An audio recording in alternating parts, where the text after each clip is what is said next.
The sun was a white-hot coin nailed to the sky above the Arizona Territory, July 1882. Dust devils danced across the cracked earth like restless spirits, and the only sound was the creak of saddle leather and the ragged breathing of a horse on the edge of collapse. Tomás Morales, a poor rancher whose spread amounted to 30 scrubby acres and a dozen half-wild cattle, rode with his head down, hat brim dripping sweat onto the reins. His canteen had been empty since noon. His tongue felt like a strip of rawhide. It was returning from selling 2 steers in Tombstone, his entire profit for the year, when he saw them, 5 Apache warriors crouched in the shade of a solitary cottonwood, rifles across their knees, watching him with the flat, unblinking eyes of men who had already decided he was dead. Tomás' heart hammered so hard he thought the horse could feel it. He had heard the stories. Everyone had. Apache raids had burned ranches, stolen children, left widows screaming at empty horizons. His own cousin lay in a shallow grave outside Contention City, throat cut ear to ear. The smart thing, the only thing, was to wheel his horse and ride for his life. But the horse was spent, and the warriors were fresh. Pruning would only delay the inevitable. Tomás swallowed dust and kept riding, slow and steady, until he was 20 yards away. Then he stopped. One of the warriors rose. A scar ran from his hairline to his jaw, pale against bronze skin. He said nothing, but his hand tightened on the rifle. Tomás lifted the empty canteen and shook it so they could hear the hollow slush of nothing inside. Then, deliberately, he unhooked it from the saddle horn and held it out. The scarred warrior stared as if the rancher had offered him a live rattlesnake. Tomás dismounted. His legs shook. He took 3 steps forward and set the canteen on the ground between them. He backed away, palms open. Minutes crawled by. A crow cawed overhead. Finally, the scarred warrior, later Tomás would learn his name was Hashka, picked up the canteen. He sniffed it, shook it, then looked at Tomás with something that might have been suspicion or wonder. He tossed it to a younger warrior, who drank greedily, water spilling down his chin and darkening the dust on his chest. Tomás stood there, unarmed, baking under the sun, waiting to die. Aske spoke in Spanish, rough but clear. Why? Tomás shrugged. His voice came out a croak. A man gets thirsty. The warriors exchanged glances. The youngest one laughed, an abrupt, startled sound. Another offered the canteen back. Tomás shook his head. Keep it. Aske studied him for a long moment. Then he reached behind his back and drew a skin of water, full and cool from some hidden spring. He tossed it underhand. Tomás caught it. The weight of it felt like mercy. He drank. The water tasted of moss and mountain snow. When he lowered the skin, Hashka was already turning away. The warriors melted into the mesquite-like smoke. Tomás rode home in a daze. He kept expecting arrows between his shoulder blades, but none came. 3 nights later, the sky over the Dragoon Mountains glowed orange. Riders had hit the Sanchez Ranch, again. Tomás heard the gunfire from his porch, saw the flames licking the darkness. He stood there clutching his old Henry rifle, knuckles white. Part of him wanted to ride over, to help, to fight. Another part whispered that Apaches never forgot a debt, and debts could be paid in blood. He saddled his horse anyway. When he reached the burning ranch, he found old man Sanchez and his daughters huddled behind the corral, faces streaked with soot. But the raiders were gone. In their place stood Hashka and 4 warriors, rifles trained on the darkness, guarding the family they had once terrorized. Aske turned when Tomás rode up. Moonlight glinted off the scar. You came, he said simply. Tomás dismounted, unsure what to say. Sanchez stared at the Apaches as if they were ghosts. Aske spoke again. No more burning tonight. Sanchez found his voice. Why? Aske looked at Tomás. Because he gave water. That was the first crack in the wall. Word spread slowly, the way rumors do in a land where no one trusts anyone. A rancher gave water to Apaches and lived. Apaches guarded a rancher's family and left. People called it madness. Others called it a miracle. Tomás didn't feel like a miracle. He felt tired. His cattle were still thin, his roof still leaked, and every creak in the night still made him reach for the rifle. But something had shifted inside him, like a wagon wheel finding a new rut. One morning in early September, a shadow fell across his doorway. Aske stood there alone, holding a bundle wrapped in deerskin. Tomás' hand went to the pistol on his belt before he could stop himself. Aske noticed but said nothing. He laid the bundle on the table. Inside was a Colt revolver, new, oiled, beautiful, and a pouch heavy with silver coins. For the steers you will lose, Hashka said. My people take. Now I give back. Tomás stared at the gun. I can't buy peace with this. You already did, Hashka replied. With water. He left before Tomás could answer. Winter came early that year. Snow dusted the huachucas, and the grass turned silver. Tomás' herd should have starved, but every few weeks a deer carcass appeared on his doorstep, gutted and ready, no arrow marks, no tracks leading away. He knew who left them. In town, people whispered that Tomás Morales had made a deal with the devil. The sheriff watched him like a man waiting for proof. Children crossed the street when he passed. One Sunday after Mass, Father Ortega took him aside.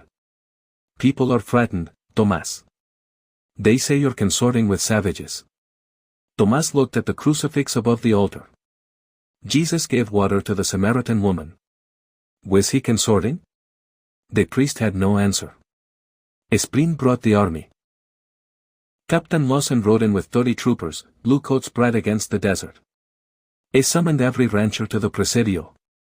Morales, he said without preamble, we hear you've been talking to hostiles. Tomás stood in the sun-baked courtyard, hat in his hands.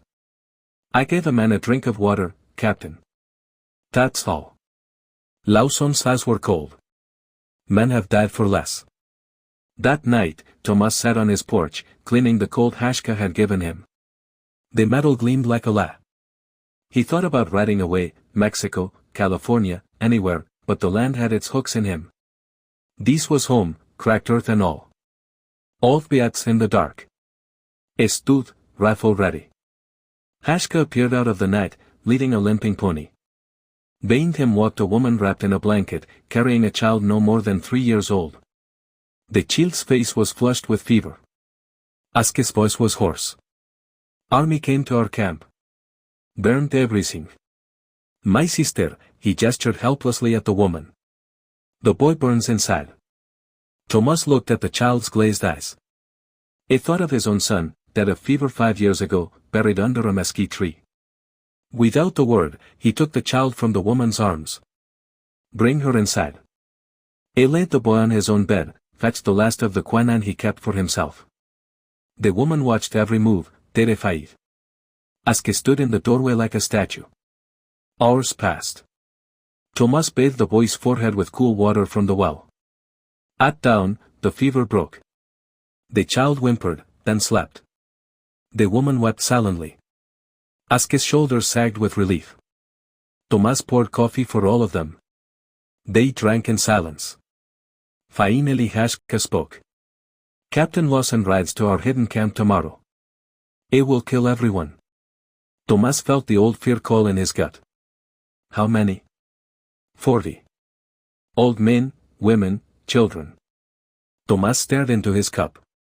40 lives. One side or the other, someone would hang for this. He made his choice. Before his sonrise, he saddled his best horse and rode hard for Fort Huachuca. He demanded to see Captain Lawson. The sentries laughed until he mentioned Apache gold guiding the troops to a hidden rancheria. Greed opened the gate. Lawson listened, eyes narrowed.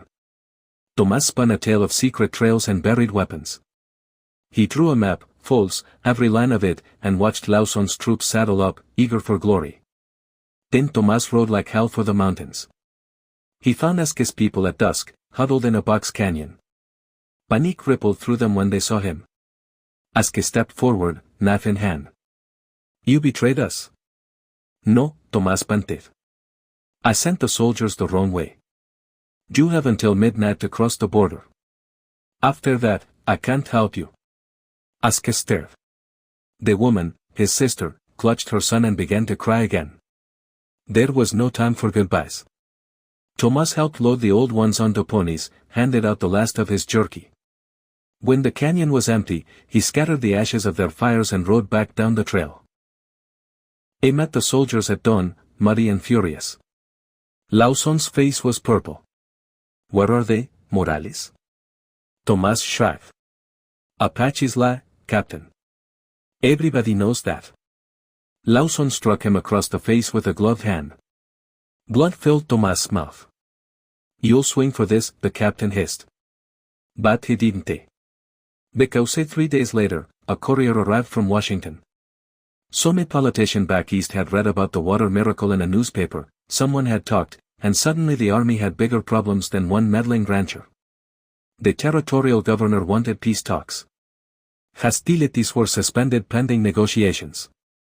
Tomás never saw Haška again. Years passed. The wars ended, not with a bang but with treaties signed in dusty rooms. The Apache were moved to reservations. The cavalry rode away. Tomás' ranch grew a little. He married again, a quiet widow from Sonora. They had 2 daughters with his dark eyes and their mother's gentle laugh. One afternoon in 1898, a stranger rode up to the gate. Old now, scar white against weathered skin, Haška dismounted slowly. He carried no weapon. Tomás met him on the porch. Neither spoke for a long moment. Finally Haška reached into his pocket and drew out something wrapped in faded calico. He unfolded it carefully. Incidentally the empty canteen Tomás had given him that day under the cottonwood. I kept it, Haška said. To remember. Tomás took it. The leather was cracked, the brass cap dented, but it was the same. Haška looked past him to the house, where children's laughter spilled through the open door. You gave more than water. Tomás' throat tightened. You gave more than venison. They stood there while the sun sank behind the mountains, painting the sky the color of old blood turned to gold. When Haška mounted to leave, Tomás walked beside his horse to the gate. At the fence, Haška paused. The boy lives. He is tall now. He asks about the man who saved him. Tomás smiled, eyes wet. Tell him the man was thirsty too. Haška nodded once. Then he rode away, a solitary figure dwindling against the vastness, until the dust settled and the desert took him back. Tomás kept the canteen on a shelf above the fireplace. On quiet evenings, he would take it down and turn it in his hands, feeling the weight of a single moment that had bent the arc of history just enough for mercy to slip through. And sometimes, when the wind moaned through the cottonwoods, he imagined he heard water sloshing inside, cool, clear, impossible water that had quenched more than thirst. It had quenched a war.